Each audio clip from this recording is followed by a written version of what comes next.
Hello children.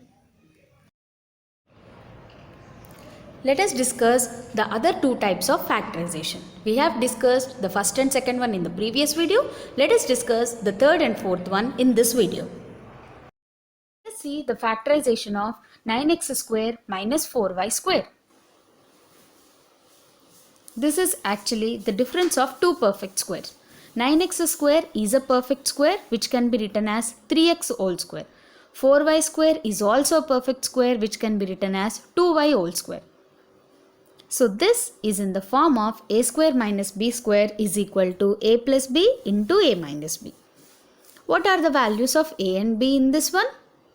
The value of a is equal to 3x and the value of b is equal to 2y. Now replacing a with 3x and b with 2y, we get 3x plus 2y into 3x minus 2y. So 9x square minus 4y square is equal to 3x plus 2y into 3x minus 2y. Let us see one more. We have to factorize y square plus 3y plus 2. To factorize this algebraic expression, we are not using trinomial square or a square minus b square. Because y square is a perfect square but 2 is not a perfect square. So we have to find out the factors by using the above identity. X plus a into x plus b is equal to x square plus a plus b into x plus ab.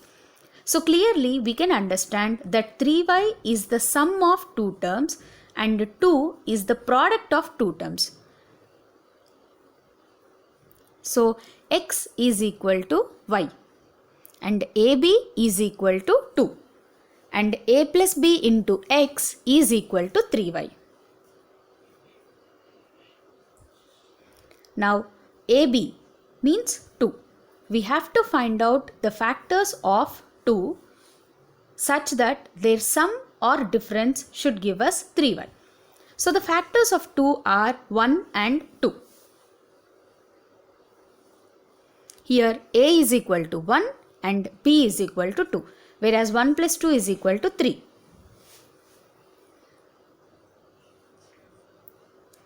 So replacing these values we get y square plus 3y plus 2.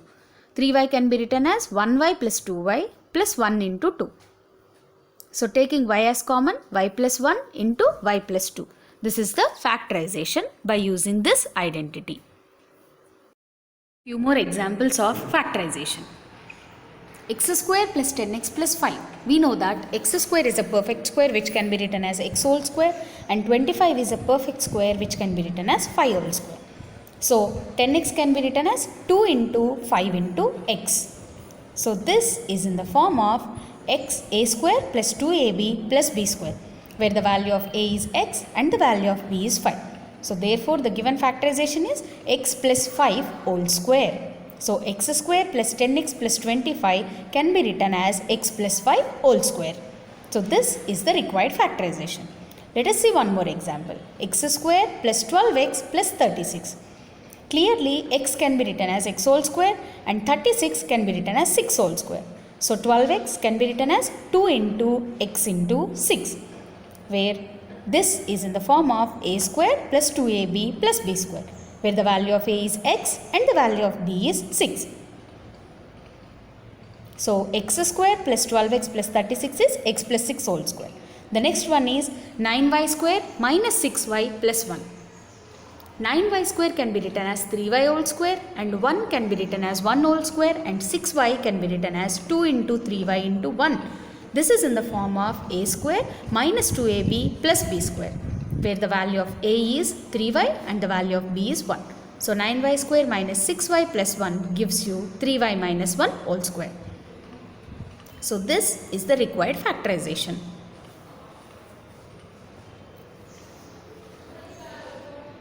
Let us see one more example. 25z square minus 20z plus 4. 25z square is 5z whole square and 4 is 2 whole square and 20z can be written as 2 into 5z into 2. So the required factorization is 5z minus 2 whole square, which is in the form of a minus b whole square. Let us see one more example. P power 4 minus 625. This cannot be factorized by using trinomial square. Then how could we write it? p power 4 can be written as p square whole square and 625 can be written as 25 whole square. So p power 4 minus 625 can be written as p square whole square minus 25 whole square, which is p square plus 25 into p square minus 25, a plus b into a minus b. Thank you.